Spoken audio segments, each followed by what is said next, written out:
Blade Storm from Durka, but I'm loving that we're getting to see the Breach play. I remember when Breach first sort of became the meta here, especially on Haven.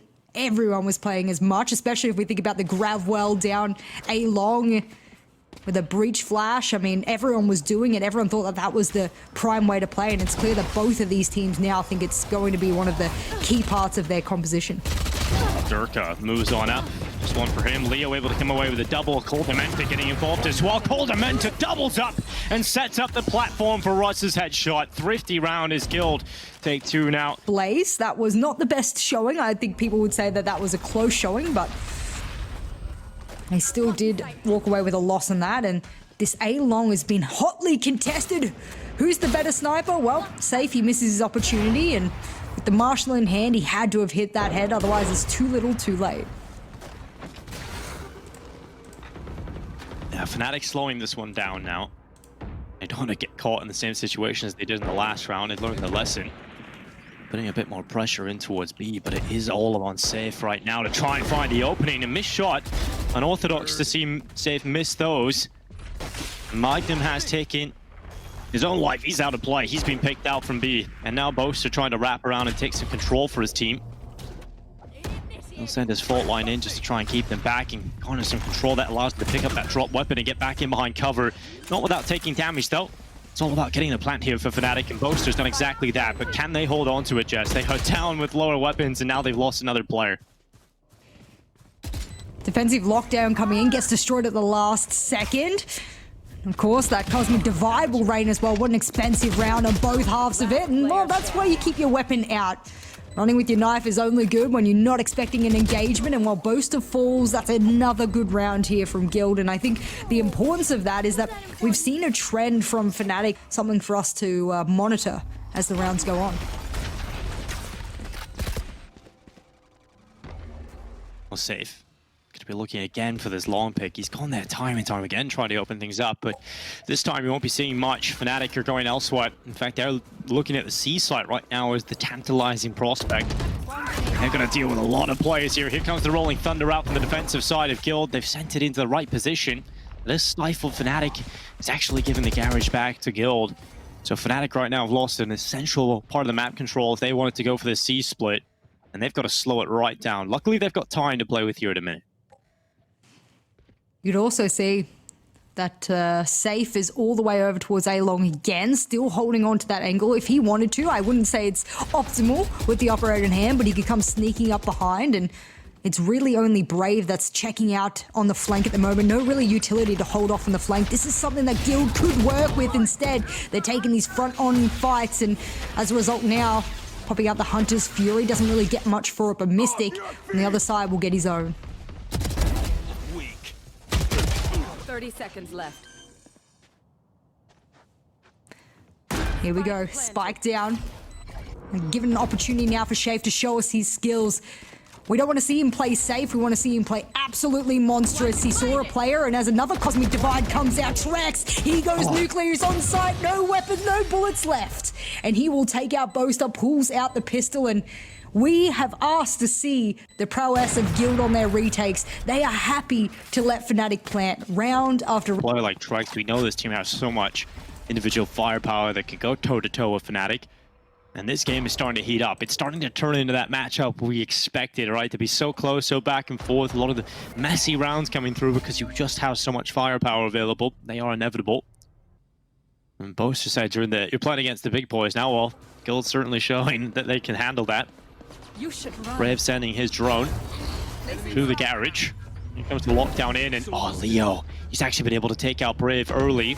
So Fnatic down a player and have to do it in difficult mode, and it just gets even more difficult as they move forward. Leo goes into the fight, and Guild caught inside of the lockdown. That gives a chance to Magnum, but there's only a slither as Trex is able to take him out. Fnatic slither away with a spike plant at a minimum.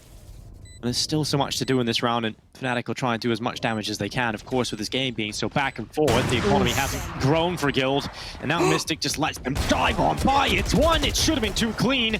Unfortunately for Mystic, there's just too many players coming his way. He will be cleaned up, but a decent bit of damage on the way out, and Fnatic also get the plan. So frustrating if you're a Fnatic player right now, because every time you enter that scenario of a post player where you should for whatever reason, just have the answer for that, and it is amazing to see. Well, Fnatic are trying to force their way out A-long early. A little bit of resistance there from Guild, but it's this 3-man walk down short that could catch out Fnatic. Are they expecting this kind of proactive defense from Guild? They had it in the last round against some weaker weapons. Now they're trying in some of the better guns, and it's worked out for Coldamenta. He's stuck around. Now Boaster rapidly racing to try and get that trade back, but he won't get there in time. And so Fnatic will have to play with a man deficit. It's just followed up as well because Safe was holding towards C, and that's Mystic down. So now Fnatic in a 3 versus 5. Fnatic still have a good opportunity now. They could even attempt to rotate. We know that they haven't been opting to do that whatsoever, and Guild are still stacking players on other sites in case they do choose to do that. But for whatever reason, Fnatic, they always love to commit to whatever site that they've already thrown utility on, and that's a second Bladestorm whiff today we've seen, but the flash came out, and that's what happens. And that, another formidable team like Fnatic, especially a strategic one. I don't know if we're going to be seeing too much aggression this round. It is going to be the double op setup out of Guild.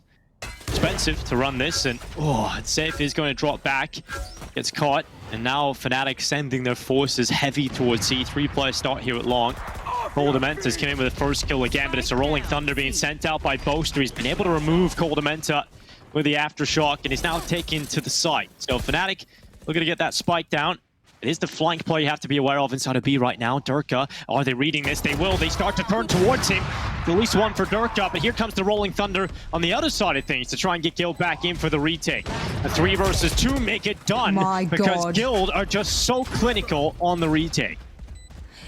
What I liked about that was the reaction to the Rolling Thunder being exuded was to get onto site ASAP, but there is so much rhyme and rhythm to it. Here. It would be cool to hear the comms of these teams, obviously international rosters. Here. We'll actually be able to understand what they're saying, Jess. All the other teams, you know, speaking in their native language. Yep. We'll see if this is going to pan out well for Guild at the start of the second half. They are leading their forces towards A, and Durka is on a bit of an information hunt, and he actually comes out worse for wear. Luckily still alive, gets tugged up and forced back, and it's now Brave, the player that might be taking first contact towards the long side. Safe is continuing to try and fight him, so he scared him off. He's forced him back up the ramp, but Brave, living up to his name, goes for the repeat and actually hits the shot this time. Not enough damage done to bring down Safe out of play. It's all about the spike and where it's heading. It's going through the garage right now. Oop. Yeah. Giving away a little bit of intel there. Spoke about Ross being the Sky player that I used to love watching time and time again. Very effective with flashes, this time on the KJ.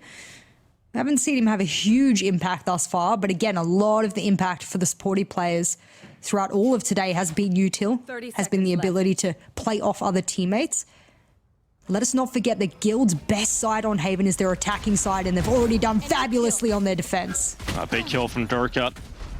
Although caught in position, so just go for one now. Coldamenta and Russ decide to step up with some frags of their own, and Boaster realizes he's being shot from all sides, and he has to really dig deep to try and fortify his position. He comes out with one, but it's just Magnum left. And a clutch of this magnitude, wow, it just doesn't look like it's going to be happening. Magnum with the first. So much more to find here for Magnum. In a good position, they can double swing, and because of that, it is too much to handle. Magnum goes down, not enough done for Fnatic in the pistol defense, and Guild will have the first round of the second half.